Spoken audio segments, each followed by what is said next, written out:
Este es un espacio de ATE Argentina para la libre información y la participación colectiva.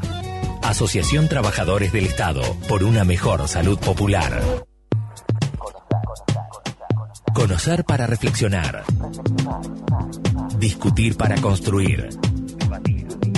Acercarnos para incidir. Juntar las partes. Armar la Trama, un programa de radio que busca recolectar voces, conectar voluntades. Armar la Trama, un espacio vinculado a la salud de todos.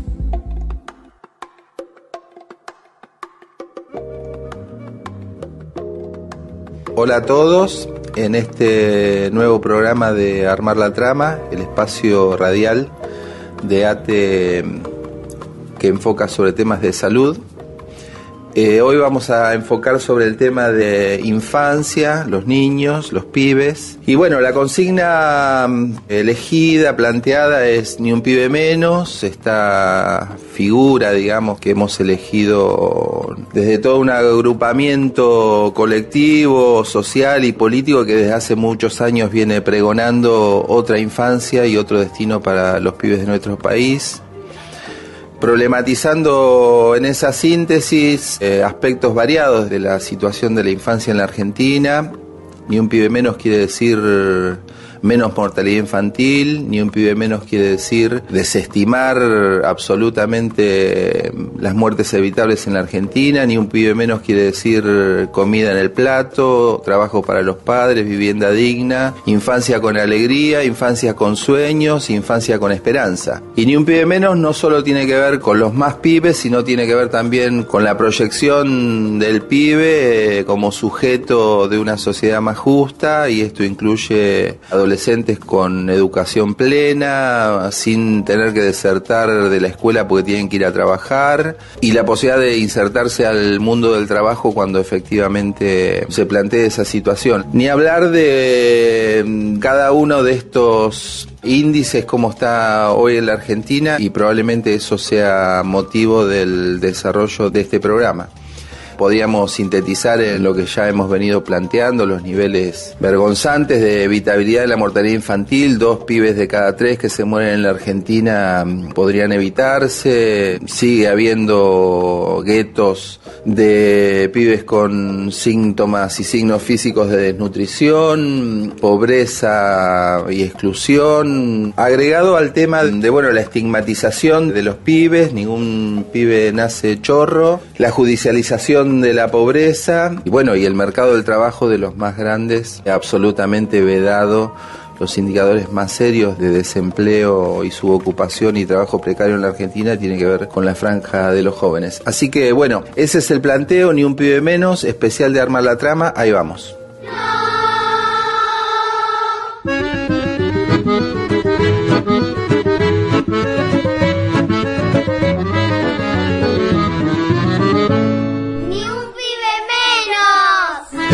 Mi nombre es Laura Tafetani, pertenezco a la Fundación Pelota de Trapo, Movimiento Nacional de los Chicos del Pueblo. Somos un colectivo que tenemos distintos programas de niñez. A mí me toca un poco la parte legal, me toca un poco tener el privilegio de compartir con los chicos mi convivencia en el hogar, y llevo adelante la responsabilidad de la Escuela de Educadores Populares, que es como nuestro ámbito de formación dentro del movimiento. Me preocupa mucho la situación que están viviendo los chicos en nuestro país, pero fundamentalmente todos venimos arrastrando desde hace muchos años, ¿no? Una desigual distribución de la riqueza y familias que han quedado excluidas de cualquier ejercicio o acceso a un bienestar económico y a una forma de vida digna para los chicos desde hace más de 30 años, ¿no? Pero lo que ahora quizás es que ve que los chicos no forman parte más de la agenda, ¿no? Ha sido la pelea grande del movimiento quizás de que los chicos sean parte de cada agenda política, que esté en la calle sus problemas, sus vivencias, y es un terreno que hoy vemos que está bastante lejos de lo que uno hubiera deseado, ¿no? No necesitamos estadísticas para saber que los chicos en el conurbano bonaerense viven de cualquier modo en cárceles a cielo abierto, que son las villas, que el paco, que el hambre, las complicidades policiales son sus verdaderas rejas, y que lo que hace el resto del país, sobre todo lo que hace el norte, los chicos realmente viven situaciones de mucha vejación y de sometimiento, a veces a situaciones muy clientelares dentro de las provincias, pero sobre todo a situaciones del no derecho, ¿no? De no ser dignos de que su vida sea tenida en cuenta. Esa situación está clara que en Argentina existe, y si la queremos ver, está a ojos vistas, ¿no? Siempre lo decimos, que no se necesita mucha discusión. Lo que se necesita es realmente saber que esa situación no es natural, y que Argentina tiene todo para no serlo. Hemos perdido esa capacidad de indignarnos, ¿no? De indignarnos cuando los chicos son asesinados, de indignarnos con el gatillo fácil, de indignarnos con la situación que están viviendo los chicos en las villas, que Luciano Arruga quizás fue como el exponente, pero que uno sabe que es una situación más normal de la que se cree. Pero esta realidad de que la policía mande a robar, de los entramados del narcotráfico dentro de los hogares, lo que está pasando en Rosario, por ejemplo, es sumamente grave. Realmente es lo que están viviendo los chicos con cotidianeidad, porque en realidad son las formas de control social que está habiendo en este momento. En general está muy lejos del tema del derecho en la situación de los pibes, porque no transcurren por los lugares clásicos del derecho. Nosotros tenemos una ley de protección integral, de que, bueno, más allá de la opinión que tenga cada uno acerca de esa ley, lo real es que esa ley está para unos pocos chicos que pueden estar en la calle, pero esa ley en las villas no está, porque en las villas no hay zonales, porque en las villas no hay servicios locales, porque en las villas es el territorio de nadie, pero es donde está la mayor cantidad de chicos con derechos vulnerados, ¿no? Pero ellos no son agenda de nadie.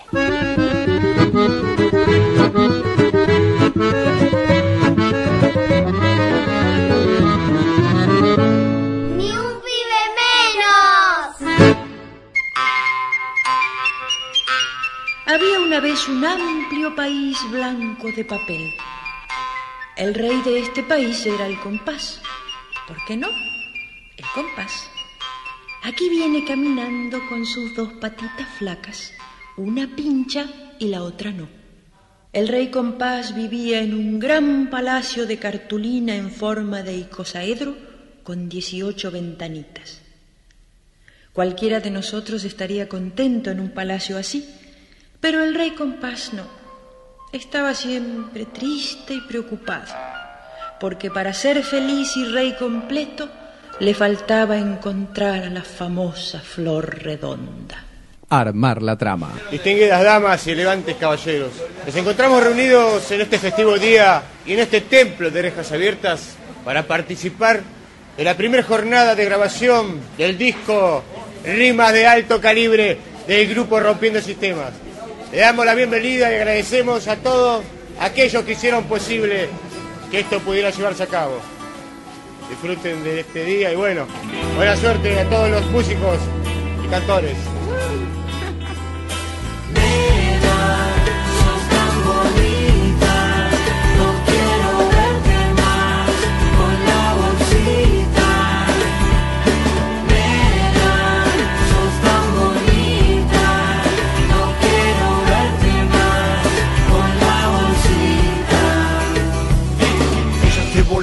Yo solo la miraba, no podía entender lo que ella pensaba. Seguro alucinaba una vez que le pegaba esa porquería que ella inhalaba. Más y más soplaba hasta que secaba todo el pegamento y otra llenaba. De nuevo comenzaba y más le daba. No podía creer lo que ella aspiraba.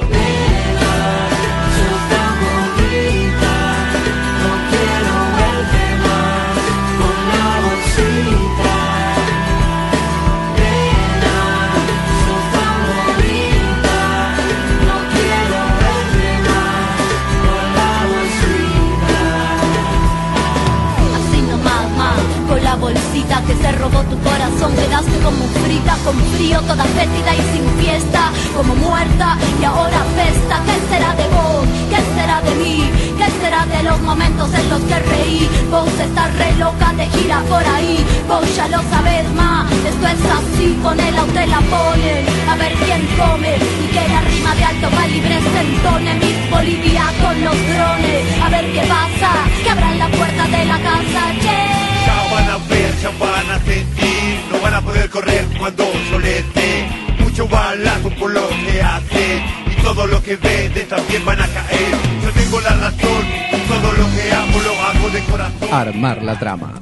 A nivel nacional, el paradigma de protección y promoción de derechos establecidos en la Convención de los Derechos derogó en los papeles al viejo sistema de patronato en el año 2005, mediante la Ley Nacional 26.061, de promoción y protección de los derechos del niño. La misma supone necesariamente una adaptación de las legislaciones provinciales a estos principios, pero ni siquiera este paso formal ha sido dado todavía en muchas provincias argentinas. Julián Axat, defensor oficial del Fuero Penal Juvenil de La Plata, nos traza un panorama. Bueno, a nivel nacional, digamos, tenemos un problema, si bien existe lo que es la ley 26061, que es la ley de protección nacional de la infancia, da cuenta de ser un instrumento muy generoso, un instrumento que en términos de derechos ha generado un estándar muy satisfactorio en lo que es la Convención de los Derechos del Niño desde el año 89 en el país, pero bueno, muchas provincias todavía siguen con el viejo modelo tutelar, donde estos derechos que proclama la ley nacional no se ven en la realidad. Sigue existiendo el modelo del patronato, provincias como Tucumán, provincias como Santiago del Estero, provincias como Misiones, como Chaco, como Mendoza, siguen teniendo el problema del patronato y por lo tanto no han adaptado su orden local a la ley de protección. Su colega Ricardo Berenguer, defensor oficial del mismo Fuero Juvenil, agrega que aún donde en las provincias la letra de la ley está acorde a la Convención, las políticas públicas suelen estar lejos de la realidad cotidiana de los niños, niñas y adolescentes. No se trabaja con los chicos en situación de calle, no se trabaja con los chicos en situación de vulnerabilidad, no se trabaja en los barrios para contener a los chicos y promover espacios donde puedan progresar, donde puedan insertarse realmente en una escuela que los capacite adecuadamente y prepararlos inclusive para el día que les toque trabajar. La idea obviamente es que los chicos no tengan que trabajar, pero lamentablemente hay muchos chicos que trabajan. Y además cuando trabajan y no están preparados para trabajar, digo, a partir de los 16, 17 años, que es una edad en la que necesariamente muchos chicos tienen que incurrir en cuestiones de aportar dinero a la casa, de pronto no están capacitados y eso los perjudica en las estrategias de inserción en condiciones de igualdad con los otros, en condiciones de poder ganar un ingreso digno y demás.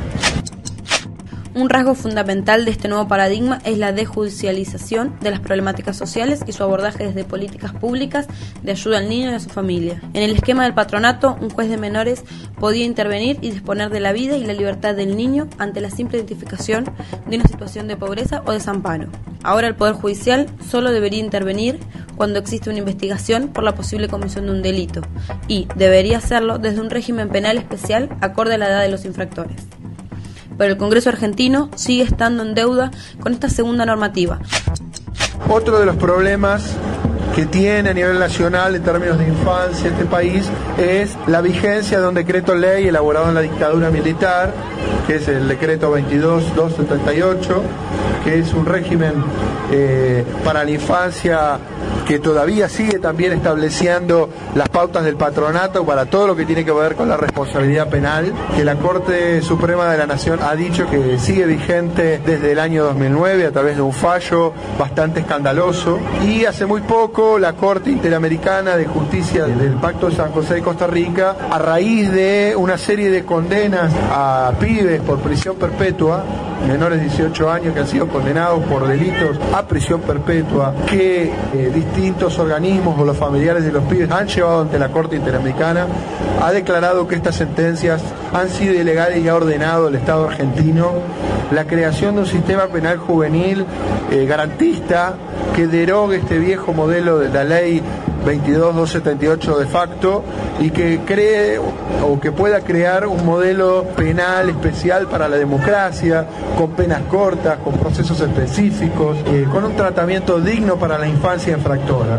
Esto todavía no existe, creo que es un gran agujero y que uno de los proyectos o de las luchas que deberían encarar o que deberíamos encargar a aquellos que estamos comprometidos con este tema es la sanción de esta ley penal juvenil para que los pibes tengan un régimen de promoción, pero también de responsabilidad seria, que atienda sus demandas en términos de debido proceso, distinto al de los adultos, porque hoy en día los pibes son juzgados por el Código Penal de los adultos, y esto no puede seguir siendo así, porque la ley o la Convención de los Derechos del Niño establece que los pibes tienen un plus de garantías que los adultos no tienen, por lo tanto el Código Penal no puede ser aplicado igual a cómo se los aplica a los adultos.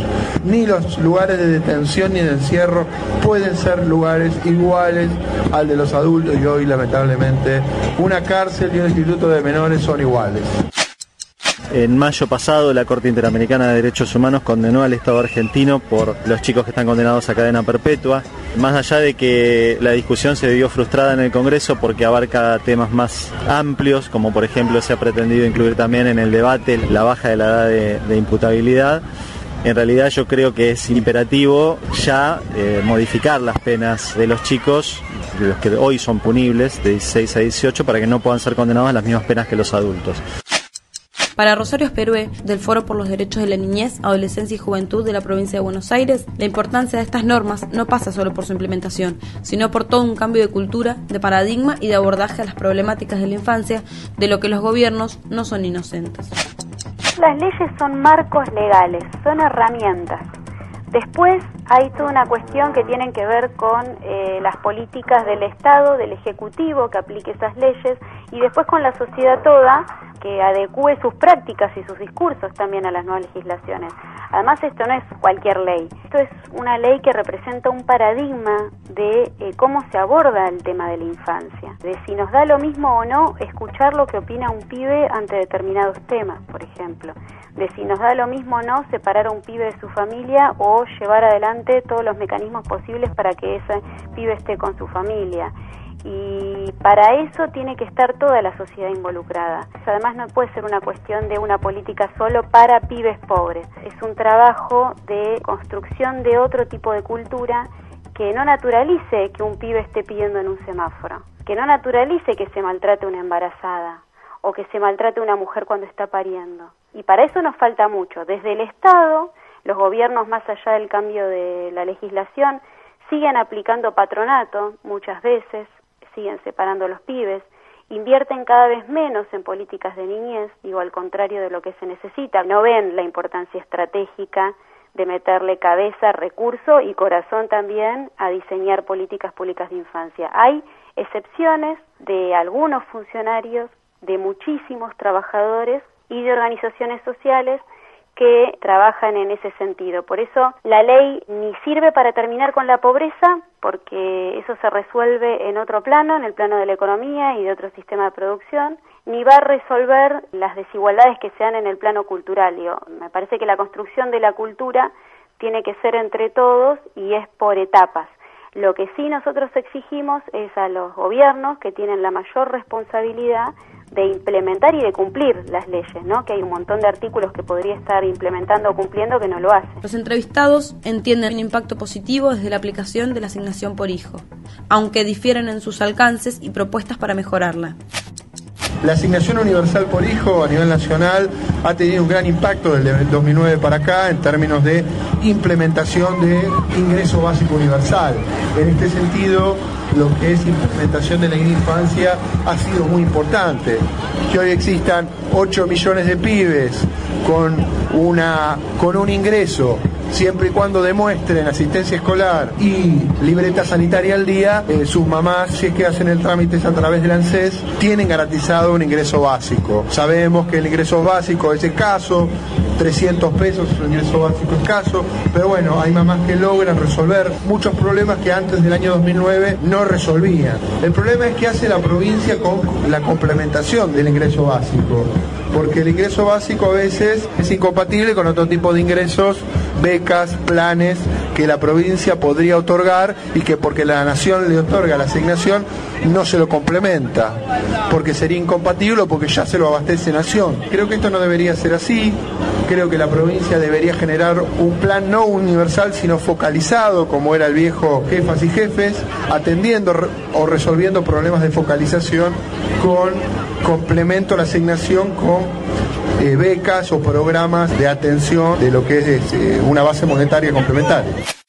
En principio nosotros, por supuesto que nos alegró la noticia porque veníamos en todas nuestras marchas con la bandera de la asignación. Después, cuando podría haber sido ley porque había consenso en el Congreso para que así se aprobara, fue decreto, no es lo mismo. La cuestión de los fondos, nosotros estamos en la CTA y también queremos que los jubilados cobren el 82% móvil, con lo cual nos parece que es un tironeo injusto, ¿no? Que la plata del ANSES, digamos, que genere esto, ¿no? Es para los pibes, pero para los viejos no. Entonces parece que los viejos son malas personas si reclaman que esa plata también sea para el 82% móvil, cuando nos parece que podrían generarse recursos de otros lados. Y además porque también para acceder a la asignación por pibe, los que acceden tuvieron que renunciar a otros planes. Entonces vimos que fue como una reconversión en algún punto. Y después porque además genera esta cuestión que algunos acceden a la asignación, que han subido el monto y nos parece espectacular, pero hay otros trabajadores municipales, por ejemplo, en blanco, que cobran asignaciones mínimas y algunos otros que ni siquiera la cobran. Entonces, bueno, digamos, celebramos, pero no es, digamos, no es lo que nosotros queríamos. Nosotros lo que queríamos era que hubiera una asignación para todos los pibes igual en cualquier distrito del país. Y esto no es por lo que nosotros peleamos. De todas maneras, claro que saludamos que exista la asignación, porque nos parece que obviamente ayuda a las familias, las ayuda sin ningún lugar a dudas. Otra salud es posible.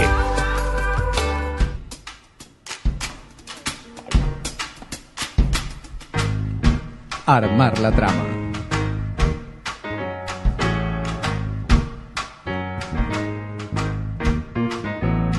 Caravana de miserias y de culpas, mil excusas bajo sellos y membretes.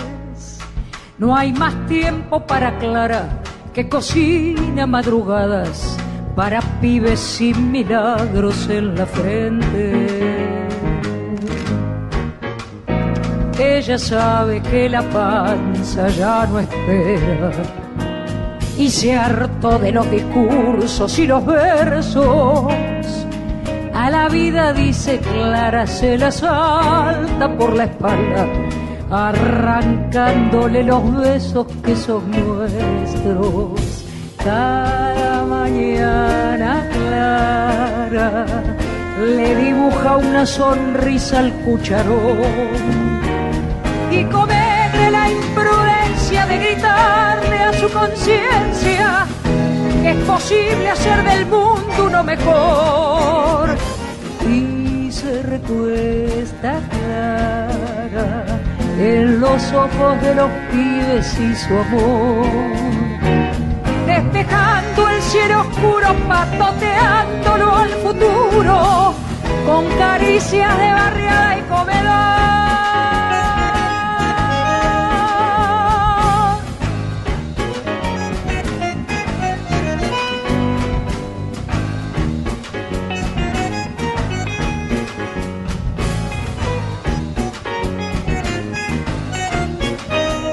Mediodía con un plato de polenta.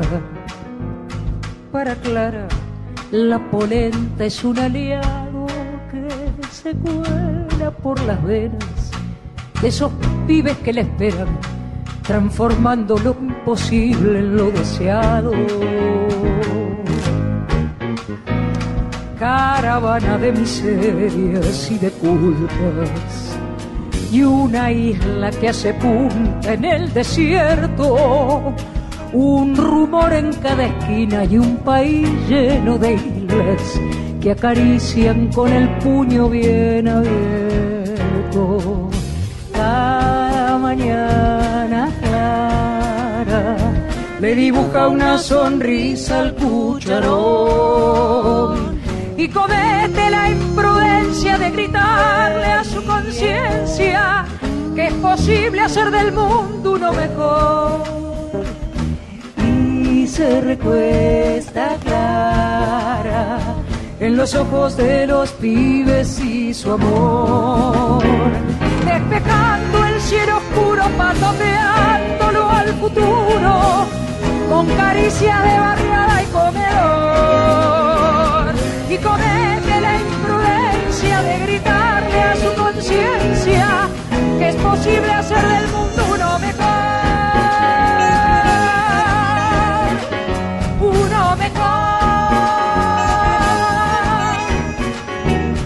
y comete la imprudencia de gritarle a su conciencia que es posible hacer del mundo uno mejor.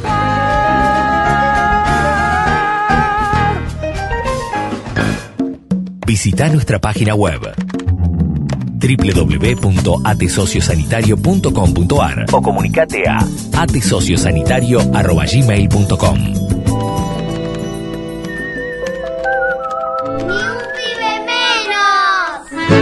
En la provincia de Buenos Aires, para la construcción de las leyes acorde a este nuevo paradigma, tanto en la promoción y la protección de los derechos como en el ámbito penal, fue determinante el trabajo del Foro por los Derechos de la Niñez, confluencia de organizaciones vinculadas a los derechos de la infancia y juventud, cuya historia repasa Rosario. Bueno, el Foro arranca en el año 2004 después de un recorrido de distintas organizaciones sociales, políticas y gremiales que venían bregando para que la Argentina y la provincia de Buenos Aires se adecuaran a la Convención Internacional de los Derechos del Niño, que ya tenía rango constitucional desde el año 1994 a partir de la reforma de la Constitución.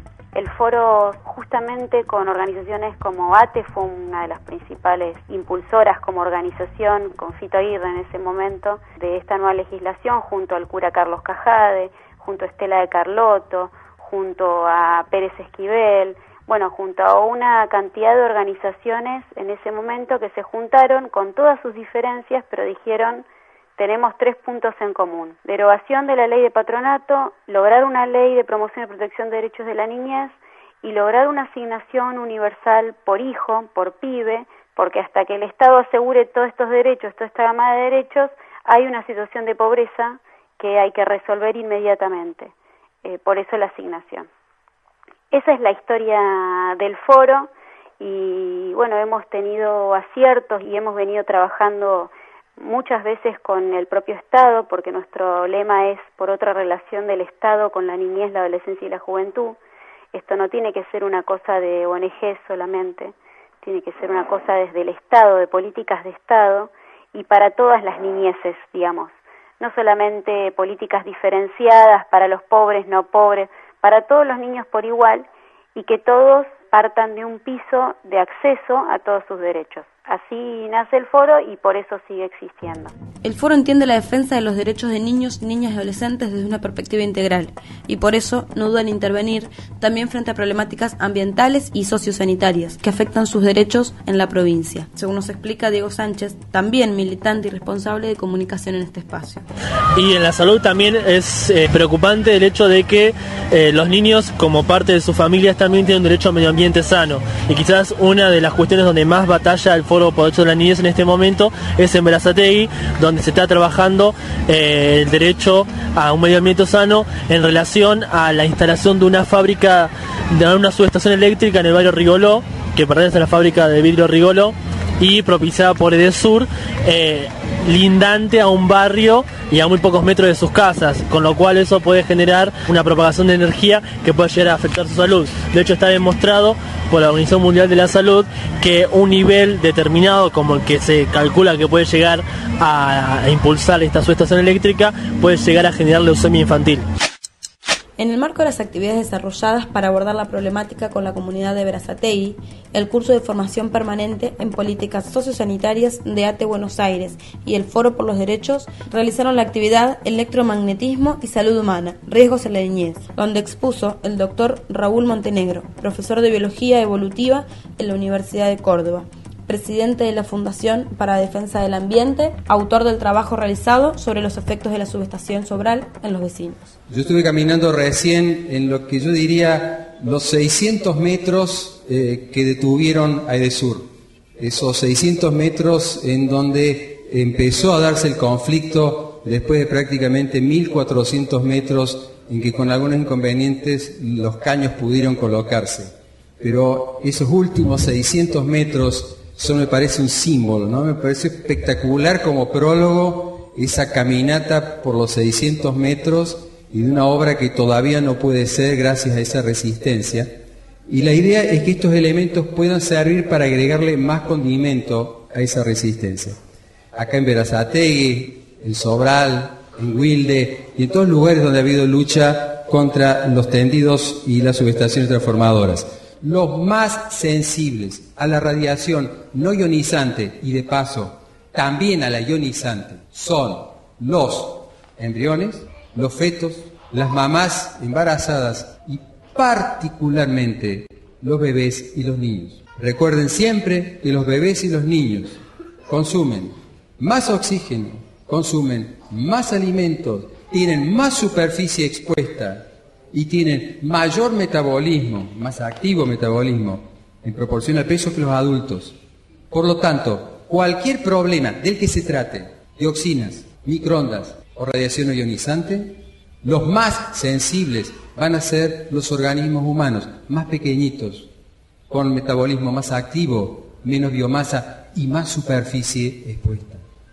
Marco esto porque vamos a ver de que justamente el primer efecto probado oncogénico de la radiación no ionizante se da precisamente en niños.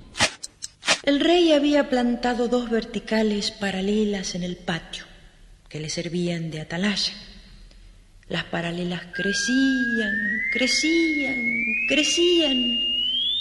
Muchas veces el rey trepaba a ellas para otear el horizonte y ver si alguien le traía la flor, pero no. El pasado mes de agosto, en plenas vorágines electorales, desde el Foro se impulsó la realización del mes de la niñez, desarrollando múltiples actividades en la provincia para mantener el tema en la agenda social e incorporarla a la agenda de los candidatos. La jornada también involucró un fuerte reclamo al gobierno provincial por las becas adeudadas a más de 600 instituciones que cotidianamente contienen unos 13.000 niños y niñas en situación de vulnerabilidad social en la provincia.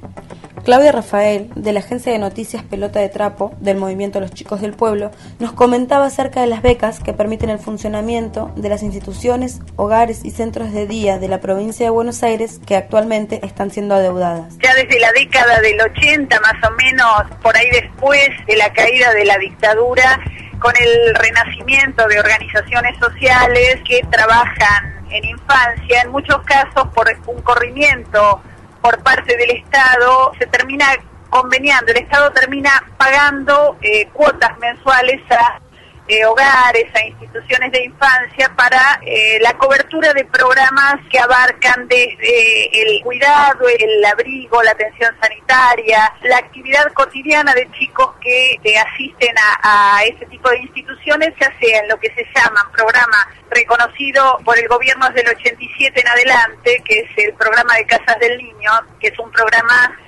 absolutamente preventivo, un tipo de programa que uno plantea, llegamos a tiempo con nuestros pibes, digamos, ¿no? Se pudo hacer un trabajo de prevención, un trabajo en el turno escolar hasta los 14 años y después los programas en donde uno plantea que como sociedad ya llegamos tarde, que son los hogares en donde hay chicos que perdieron el cuidado, digamos, parental y viven sus vidas cotidianas dentro de hogares. Para todo esto el Estado, en realidad el gobierno de la provincia paga becas que se debieran pagar en modo bimestral, pero en algunos de los casos desde diciembre no se estaban pagando algunas, ahora hace poco se pagaron trimestres completos al mismo tiempo, pero bueno, seguimos con deudas profundas. Vos pensás que estamos hablando de, bueno, cuestiones, insumos básicos, ¿no? Y trabajos en donde nada de esto sería necesario si estuviéramos hablando de otro país, otra provincia, en donde no se hubieran perdido generaciones enteras con la ausencia de trabajo. Según el informe presentado por la Comisión Provincial por la Memoria, la falta de pago de becas afecta a más de 13.000 niños y cientos de instituciones. Diego Sánchez amplía esta realidad que atraviesa la provincia. El tema de las becas es un tema bastante preocupante para todas las organizaciones que están trabajando con becas y que dependen de las becas de la Secretaría de Niñez. Un informe reciente de la Comisión Provincial por la Memoria indica que hay alrededor de 13.000 niños afectados por la falta de becas y alrededor de 600 organizaciones que se encuentran cobijando a estos chicos. Es un tema muy preocupante porque además de la falta de actualización del valor de las becas que se le paga, también se da la situación de que los hogares no reciben las becas por todos los chicos, sino por un cupo limitado que ya viene anclado desde hace mucho tiempo y no se puede modificar. Y además un atraso importante. Las situaciones más preocupantes indican que hay organizaciones que tienen adeudados hasta alrededor de 6 meses. Generalmente lo que sucede es que de 25 chicos, por dar un ejemplo, quizás se cubren a 18 por parte del Estado. Con lo cual, si bien es de más de la mitad, no deja de ser injusto para las organizaciones que laburan con pibes a voluntad. Muchas de estas organizaciones lo hacen de esta manera. Una de las más afectadas es la emblemática obra fundada por el cura Carlos Cajade, también cofundador junto a Alberto Morlachetti del Movimiento de los Chicos del Pueblo y con Fito Aguirre el Foro por los Derechos de la Niñez, espacio que durante décadas logró contener y cambiar el destino de cientos de pibes. Corre ciertos riesgos de continuidad, según relata Daniel Cajade, actual presidente de la asociación. Nos recibieron varias autoridades, el subsecretario de Promoción y Protección de Derechos, Sebastián Gastelú, estaba también la Dirección de Coordinación de Servicios Zonales y Locales, que era Pablo Maneiro, Mercedes Palma también, y la respuesta fue que ellos calculan diferente la cantidad de chicos que pretenden pagar becas. Dice que nosotros tenemos solo en condiciones de pagar becas 9 pibes cuando tenemos más de 40 en el hogar. Entonces la discusión pasa por el criterio, digamos, de cuántos chicos nos quieren pagar y no. Esto viene a cuenta de un sistema que cambiaron ellos informático y dicen que solo nos van a pagar los pibes que tengan medidas de abrigo. Nosotros tenemos un montón de pibes que están en situaciones diferentes, pero que también están abandonados por su familia y que los tenemos hace años viviendo en el hogar. De manera que es un recorte que se hace, digamos, por cuestiones técnicas sin abordarlo territorialmente, sin ir hasta el hogar y ver cuántos pibes están viviendo ahí, que comen, que van a la escuela, que hacen deportes, que tienen tratamientos psicológicos muy complejos, digamos, que se ve a la familia, digamos, de ellos con nuestros equipos técnicos para dar la posibilidad de un egreso. Ellos ven solo 9 chicos donde hay más de 40. En lo que respecta al nuevo sistema de consideración de cuántos pibes tiene el hogar, cuestión que nosotros no estamos de acuerdo, le aclaramos que vamos a seguir movilizando. Por más que le busquemos una solución al tema, lo están dilatando y siguen afectando económicamente a la obra, digamos. A partir del mes de diciembre, el hogar pasó a formar parte de lo que eran los convenios de la provincia nuevos, que tienen en cuenta un sistema informático nuevo que se llama Reúna. El Reúna lo que hace es exactamente lo mismo, nada más que ellos dicen que le van a hacer un seguimiento a los chicos mucho más importante, porque hay muchos hogares en la provincia de Buenos Aires que cobran 50 becas y tienen 3 pibes. Para ajustar, digamos, bien, la provincia se va a poner las pilas y va a revisar en todos los hogares cuántos chicos hay y cuántas becas se les están pagando, y se les van a pagar solamente por los chicos que hay. Pero se les van a pagar solamente los chicos que tengan medida de abrigo, que es lo que dispone el juez cuando se hace la intervención de la situación de un pibe con derechos vulnerados. Estamos hablando en la modalidad de hogar convivencial, ¿no? Y bueno, entonces nosotros cuando vemos que un pibe tiene esta situación, tenemos que hacer un seguimiento multidisciplinario y un juez tiene que determinar que ese pibe necesita una medida de abrigo. Eso no va en concordancia con cómo trabajan muchos los hogares como nuestros, que con la urgencia que sienten los pibes de verse contenidos, digamos, a veces lo que hacía mi tío Carlitos era levantarlos de la calle y llevárselos al hogar. Algunos le hacía firmar a los padres una autorización para llevarlos al hogar y nada más. Lo que pasa es que para tener un pibe en regla como quiere el servicio zonal por estos días, tenés que hacer un funcionamiento en lo que hace los papeles de los pibes, tiene que actuar la justicia, otros grupos de profesionales. Lleva tiempo, ¿viste? No es fácil, al menos cuando tenés más de 40 pibes en el hogar. Desde el foro se impulsó la realización del Mes de la Niñez, desarrollando múltiples actividades en la provincia para mantener el tema en la agenda social e incorporarla a la agenda de los candidatos. El Partido de los Chicos fue una de las actividades que coronaron el Mes de la Niñez el pasado 24 de agosto en la Plaza Moreno de La Plata. Vamos a hacer un torneo de fútbol mixto e intergeneracional como actividad central, pero además va a haber danzas típicas y va a haber teatro, entre otras cuestiones, pero la consigna es venir a jugar el Partido de los Chicos. Y con esa consigna estamos invitando a un montón de, a la sociedad en general que venga a armar equipo, las organizaciones que integran el foro y que integran la Central de Trabajadores de la Argentina y que no están en estas organizaciones, también las invitamos a participar. Vienen integrantes de la Selección Argentina de Fútbol Femenino, viene un equipo de la Villa 31, también de chicas. Tenemos confirmados, por ejemplo, a defensores del Foro de la Responsabilidad Penal Juvenil como Ricardo Berenguer y Julián Axat. Y además estamos invitando a todos los candidatos a diputados y concejales de la ciudad a que también vengan a jugar el partido por los pibes. Y de paso también que puedan incluir en sus campañas las cuestiones vinculadas a la infancia.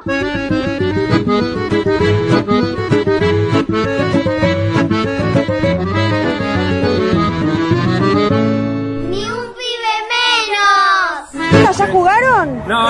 ¿Ahora cómo van los equipos? No, 0-0 vamos. 0-0. Somos todos de un hogar de Villariza, de Remedio Escalada. Y el día de niños estuvimos festejando más tarde, pero bueno, se tiene que festejar bastante. Otro sábado más capaz. ¿Y con el tema de los derechos? Scioli. Scioli, ¿qué le pasa a Scioli? ¿Están todos en el mismo equipo? No, somos los negros somos distintos que los rojos. Sí. Bueno, después me cuentan cómo sale el partido. ¡Ponle un saludo, Carlos Flores! Estamos jugando. ¿Están jugando? ¿Y cómo va el partido? ¿Quién? ¿Bien? Mal, porque no van ganando 3-0. Ah, ¿en serio les van ganando? ¿Vos sos del mismo equipo? Sí. ¿3 goles que metieron? Sí, pero ella es la tajera. Está ahí de mala suerte. ¿Ella es la tajera? Sí, la que ataja. Che, ¿y de dónde vienen? De Malvinas. José. Mira, ¿te ves ahí? ¿A qué vas a jugar? La pelota. ¿Ah, sí? ¿En el partido de los chicos?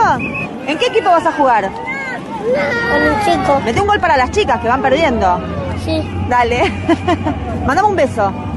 Ay, muchas gracias, José. ¿Te ves ahí? ¿De dónde son? De Malvinas. ¿De Malvinas?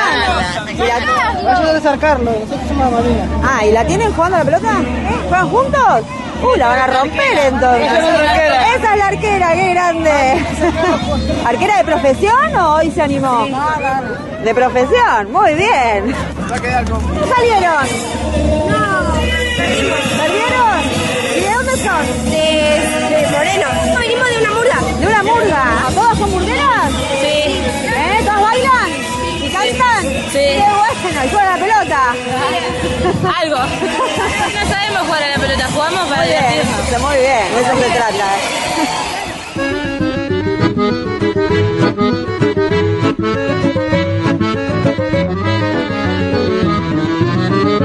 A ver, todos los niños, las niñas, los papis, la mami, que levanten la manito bien alta. Bien alta, bien alta.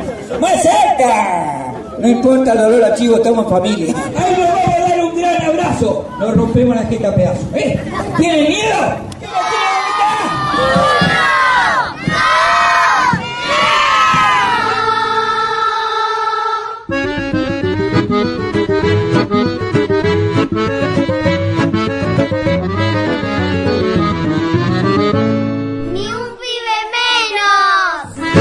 La música, payasos, chicos y candidatos entreverados entre fútbol y peloteros, charlamos allí con Adolfo Fito Aguirre, coordinador provincial y fundador del Foro, actual candidato a legislador provincial de Podemos. Bueno, estamos acá en la Plaza Moreno, frente a la Municipalidad de La Plata, con el objetivo de compartir esta excelente idea de jugar el partido por los chicos, en el marco de seguir incrementando el compromiso, ya imaginándolo como política de Estado, todo lo que hace a políticas de niñez, a las políticas públicas y al rol fundamental tanto de las organizaciones sociales, de todas las instituciones en las que se organiza la sociedad, para lograr seguir dando pasos para resolver políticas que mejoren no solamente la promoción de derechos, sino también la protección de derechos que se han conquistado en estos 30 años de democracia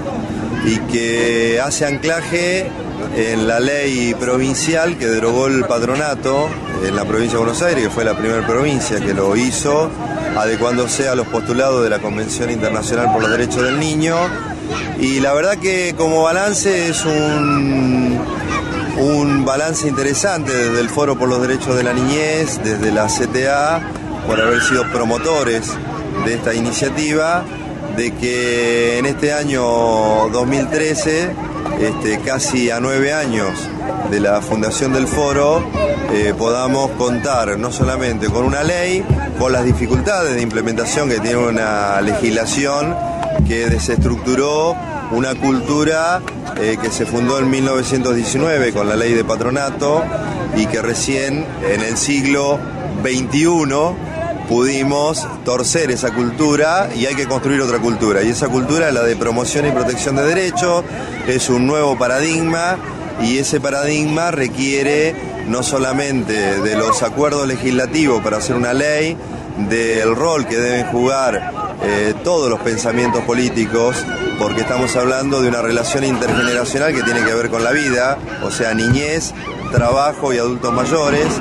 Y si nosotros podemos materializar este sueño, estaríamos haciendo un gran aporte para sujetos, ciudadanos plenos de derechos y de todos los derechos, no de algunos sí y otros no. Y eso me parece que es una cosmovisión muy interesante de una sociedad que se forme y se eduque y se reproduzca en la igualdad. Yo creo que pudimos dar pasos y podemos seguir dándolos con este tipo de convocatorias, donde podemos conducirnos en la pluralidad sin perder los basamentos de ideas fundamentales, y que necesitamos ser muchos para construir la antítesis del sálvese quien pueda y pensar una sociedad de iguales. ¿Cómo ves la jornada? La jornada la veo espectacular, con un día que acompaña, con muchos niños, mucha representación social y política. Me alegra mucho que hayan venido muchos candidatos de distintas fuerzas políticas, lo que indica que tenemos capacidad de convocatoria para seguir construyendo legislación que tenga consenso y que apunte a dar pasos en estos objetivos como nos planteamos hace muchos años, y que ojalá que en esta próxima década podamos seguir construyendo más democracia, más participación popular y tomar decisiones que sean de muchos y no de unos pocos, como ha sucedido en otros momentos. Muchas gracias. El pasado 10 de septiembre, más de 20 hogares e instituciones interpusieron un recurso judicial conminando al gobernador a saldar esta deuda, que en algunos casos llega hasta 7 meses de atraso. Claudia Rafael nos explica de esta manera el funcionamiento de la demanda. Se está planteando el pago de las becas adeudadas, una actualización de los montos, convocar a una audiencia pública para debatir a fondo las políticas de niñez. Es una cuestión muy amplia. Obviamente es una demanda de tipo sumarísima, es decir, que debiera tener una resolución lo más pronto posible, porque estamos hablando de insumos básicos para la vida, de lo que es Fundación Pelota de Trapo, y de hecho había 2 hogares, de los cuales ahora quedó uno. Mira, insumos básicos, que sea comida, como el pescado directamente quedó anulado de las dietas, bueno, todo esto por cuestiones obviamente presupuestarias. Ni un pibe menos. Este es un espacio de ATE Argentina para la libre información y la participación colectiva. Asociación Trabajadores del Estado por una mejor salud popular. Soy un collar chiquitito, vivo solo en mi ranchito. Tengo poncho y un solmero y una sota de cuello. Con mi burra y con mi pelo, yo me voy camino. ¿Cómo sigue? Escuchamos a Patricia Aguirre, doctora en antropología y docente abocada a la antropología de la alimentación en el área de nutrición del Ministerio de Salud de la Nación y el Instituto de Altos Estudios Sociales de la UNSAM, integrante de la Comisión Internacional sobre Antropología Alimentaria y CAF. Seguridad alimentaria, el derecho de todas las personas a tener una alimentación cultural y nutricionalmente adecuada y suficiente. La gente tiene que comer de acuerdo a su identidad, de acuerdo a su patrimonio culinario, y además eso tiene que ser adecuado desde el punto de vista nutricional. Pero no se puede alimentar de cualquier cosa, de argentinos con soja. No, nosotros tenemos nuestro patrón alimentario que tiene que ver con nuestra identidad como personas, porque la identidad alimentaria es parte de la subjetividad. Tiene que ser una comida que nos satisfaga desde el punto de vista simbólico. No solo comemos nutrientes, además comemos significados. La alimentación no solo alimenta el cuerpo, no solo es un problema de comestibles y de metabolismo, no es solo un problema biológico, además es un problema cultural, de los intercambios sociales. Dar y recibir comida es importante para nosotros los humanos. Entonces esa comida conocida, ese carácter simbólico del dar y recibir, comida conocida, eso que designamos como comida, también es un derecho. Yo trabajo para el Ministerio de Salud y Acción Social desde 1994. En 1996 presenté el primer informe de seguridad alimentaria, pero en ese momento, en gran parte de la sociedad, la problemática alimentaria no estaba instalada en la agenda social, mucho menos en la agenda política. Entonces, los que alertábamos sobre la tremenda crisis de acceso que había en ese momento, éramos tildados de exagerados, por decir una palabra modesta. Nuestro problema más grave, como problema de salud pública, no es la desnutrición aguda, que por supuesto hay que evitar que se lleguen a esas terribles situaciones de sufrimiento y que son un problema impresionante para los sujetos involucrados y que deberíamos poner toda nuestra energía en la búsqueda activa del caso para que nunca se llegue ahí. Pero nuestro problema más grande, lo que nos dicen las encuestas de antropometría y lo que nos dice el estudio acerca de la alimentación desde el punto de vista de las poblaciones, es que nuestros problemas más graves es la desnutrición crónica, que no es que se mueran los chicos, es que los chicos vivan en una situación de capacidades limitadas. Nosotros tenemos un 8% de desnutrición crónica, niños acortados, niños que no desarrollan su potencial genético de altura. Y eso no es porque se están muriendo de hambre, porque no tienen para comer, no tienen todo lo que el patrón alimentario argentino tradicionalmente brindaba a las familias. Entonces, ¿qué hacen? Sustituyen con pan, papa, fideos, grasa, todo lo demás. Y de esa manera las madres ven que sus chicos están saciados y además hasta están gorditos. Esa mamá ha tenido una estrategia de consumo que ve como muy favorable porque ha logrado alimentar a su familia y están creciendo y están gorditos. Y no toma en cuenta que en esa estrategia, en esa carrera desesperada por darles de comer, ha dejado de lado todo su otro saber, que le decía que además la comida tiene que tener frutas y verduras y carnes y pescados y leche y un montón de otras cosas, que ella en esta transacción con el día a día hace lo mejor que puede con sus escasos ingresos, se dirige a armar una canasta de consumo lo mejor que puede, lo más rendidora, con alimentos lo más rendidora que puede, y de esa manera va dejando de lado todo lo que sabe que tiene que darles, pero no puede darles. Pasa por no tener ingresos suficientes para comprar una canasta normativa de alimentos y servicios. Entonces, los más pobres sesgan sus canastas de consumo, porque no tienen dinero justamente, hacia esos productos más baratos, buscando sustituir con la cantidad de energía la calidad en su alimentación. Entonces concentran su alimentación en un grupo de productos muy energéticos, con mucha capacidad de saciedad, muy baratos, y van abandonando, a medida que sus ingresos decaen, estos otros productos densos nutricionalmente, ricos en micronutrientes, ricos en vitaminas, que son necesarios para la vida, pero que son inaccesibles para su bolsillo. La obesidad del pobre es una obesidad de la escasez, es una obesidad con grandes carencias. Esas mamás que uno las ve con sobrepeso, con esas caderas generosas, con esas cinturas rollizas, cuando van a tener sus hijos al hospital público y se les hace un análisis de sangre de rutina, son mamás que no tienen hierro, son mamás que empiezan su embarazo anémicas. Uno las ve sonreír y son lisiadas dentales. El calcio tiene mucho que ver con la salud de los dientes y de las encías.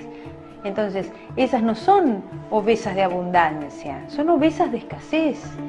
Y bueno, y esto está viéndose cada vez más en la República Argentina. En algunas provincias, no solo los marcos regulatorios siguen anclados en la visión del patronato, sino que los esfuerzos están más dirigidos a ocultar las problemáticas de la niñez que a resolverlas. Es el caso de Tucumán, donde según las estadísticas, desde el año 2009 las provincias no tienen niños desnutridos. Sin embargo, la realidad es que los desnutridos no han dejado de existir, han dejado de ser contabilizados. El diagnóstico de desnutrición en todos los grados ha sido reemplazado por el de bajo peso, por la resolución del Ministerio de Salud de la Nación, dictada en septiembre de 2010 por el Sistema de Promoción de Salud, CIPROSA, que estableció una nueva forma de medir los problemas nutricionales, haciendo bajar las cifras de más de 22.000 desnutridos a 3.690. La maniobra fue denunciada por un grupo de médicos tucumanos, entre ellos Eduardo Gómez Ponce, del Centro de Atención Comunitaria de Ampliación Villa Amalia, quien repasa los antecedentes de desnutrición en la provincia y su impacto nacional. Ustedes saben que en el año 2002-2003, cuando fue la crisis sociosanitaria y económica del país, Tucumán fue el foco a nivel país, a nivel internacional, por la cantidad de desnutridos que teníamos. En aquel momento se hablaba de una cifra aproximadamente de 35.000 personas entre embarazadas y niños de 0 a 14 años. Con el correr de los años, lógicamente, hasta el año 2005-2006, esas cifras se han ido depurando. El padrón que se había confeccionado en aquel momento, aproximadamente en el año 2006 se hablaban de 25.000 desnutridos registrados entre embarazadas y niños. En el año 2008 esa cifra estaba aproximadamente registrada, según las cifras oficiales, en 18.000 desnutridos. Pero resulta de que ahí se estancó, esa cifra no descendía. Y en el año 2010 el Sistema Provincial de Salud, justificado por supuesto por normativas del Ministerio de Salud de la Nación, empieza a aplicar un nuevo sistema de medición de la nutrición de los niños. Esa nueva medición se refería al índice de masa corporal, que es una tabla internacional confeccionada para otro tipo de población diferente a la nuestra. Tucumán ha mantenido esa condición prácticamente en las mismas condiciones de pobreza. Nunca han descendido los índices de 30 al 35%. Por ende, eso repercutió a que los casos de desnutrición se mantuvieran. Como dice un dicho entre los médicos, cuando la pobreza castiga, también castiga la desnutrición, o la desnutrición va de la mano de la pobreza. La clave de esa baja mágica de la desnutrición registrada en 2010, dice el médico, está en el cambio de índice de mapa corporal utilizado para la medición. En el 2010 ellos empezaron a hablar de cifras aproximadamente de 12.000 niños desnutridos. Y en el año 2012, mágicamente descienden a 3.690. Por supuesto, todo esto confeccionado con el índice de masa corporal. El índice de masa corporal, descubrí yo que de cada 10 niños desnutridos que aplicábamos esta nueva medición, solamente 3 lográbamos el diagnóstico de desnutridos y los otros 7 niños quedaban excluidos, puesto que el índice de masa corporal no estaba adecuadamente adaptado a nuestra población. Entonces, comparado con las tablas normalmente que aplicábamos de los años 70, que es las tablas de Lizárraga, Orfila y Morazo, que son las tablas de peso, edad y peso talla para sexo y edad, eran prácticamente, excluidos estos niños. Tal es así que, comparando con el censo del año 2010 poblacional, hablábamos de que en Tucumán existían 180.000 niños menores de 6 años, de los cuales, si aplicamos los índices de pobreza que se registran en nuestra provincia, que son entre un 30 y un 40%, de esos 180.000 niños, que era el total, nos quedábamos con 70.000 niños pobres menores de 6 años. De esos 70.000 niños pobres, 1 de cada 3 es desnutrido, o sea, la tercera parte. De allí es que surge la cifra de 20.000 a 22.000 niños desnutridos, que si ellos reconocen 3.690, lógicamente nos quedamos con 16.000 niños aproximadamente que no son registrados en las estadísticas de la provincia y por ende están fuera del sistema. Lo grave de esta situación es que estos son niños aproximadamente de edad escolar entre 5 o 6 años para abajo. Entonces estos niños son los que nosotros los calificamos como los niños barbaritas. Barbarita es el caso de la niña que en el año 2002 lloró ante las cámaras de televisión diciendo que tenía hambre.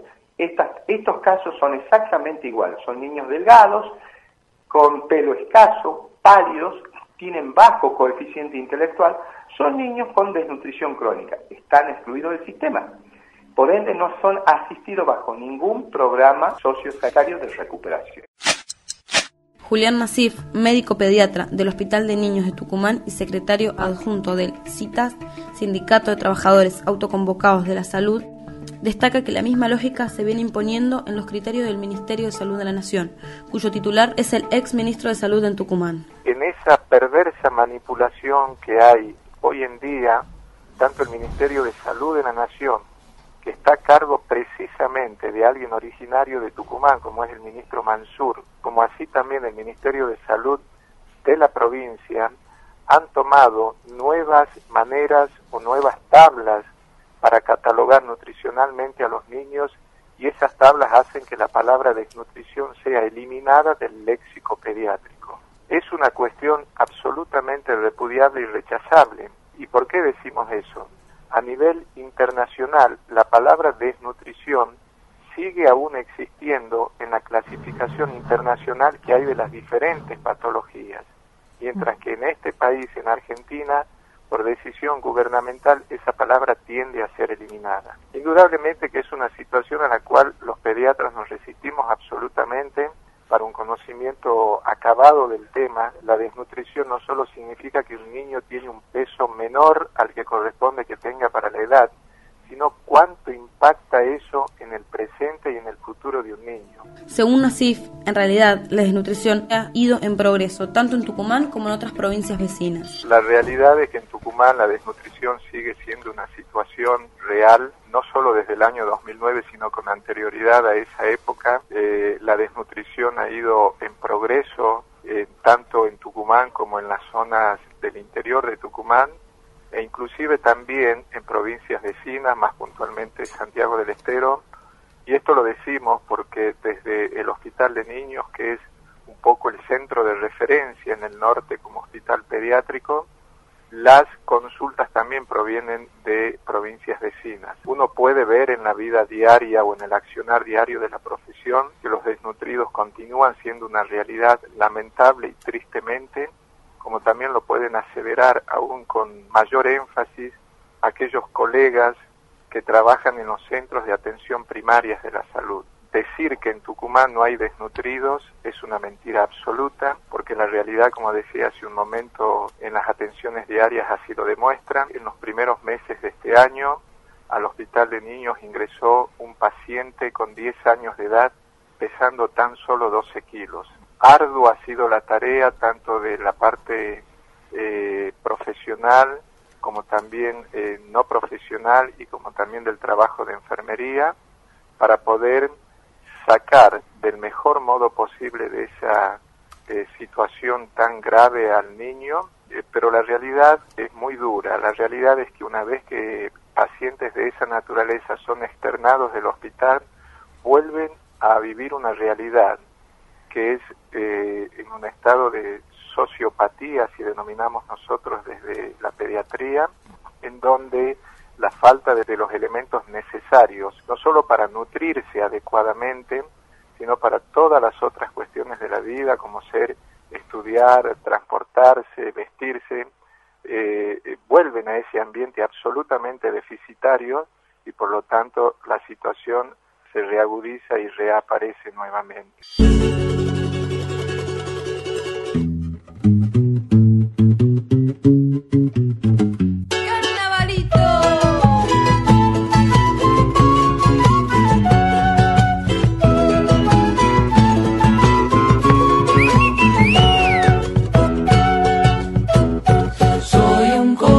Chiquitito, vivo solo en mi ranchito. Tengo un poncho y un sombrero y unas hojotas de cuero. Con mi burro y con mi perro, ya me voy camino al cerro. Cuando toco con mi quena se me van todas las penas. Cuando toco con mi quena se me van todas las penas.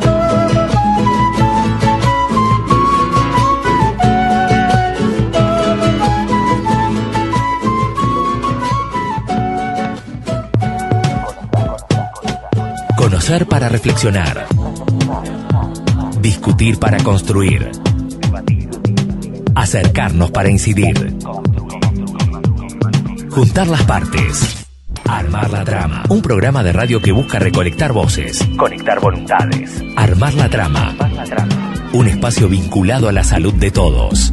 ATE Socio Sanitario. Un espacio para la libre información y la participación colectiva. Asociación Trabajadores del Estado. Por una mejor salud popular.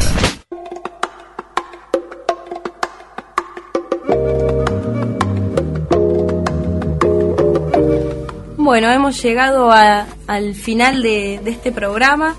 Agradecemos a todas las voces que se suman a armar la trama. Agradecemos a Cecilia Fernández Lizo, coordinadora de este espacio, a los productores, Pablo y Meme, como siempre. Y me despido por hoy, los dejo con Daniel Godoy. Bueno, hasta el próximo Armar la Trama, en directo por Radio Estación Sur 91.7 de La Plata y en diferido por Radio Sur 88.3 y como siempre, y todos los programas en nuestro sitio www.atesociosanitario.com.ar. Bueno, hasta el próximo Armar la Trama. Este es un espacio de ATE Argentina para la libre información y la participación colectiva. Asociación Trabajadores del Estado por una mejor salud popular.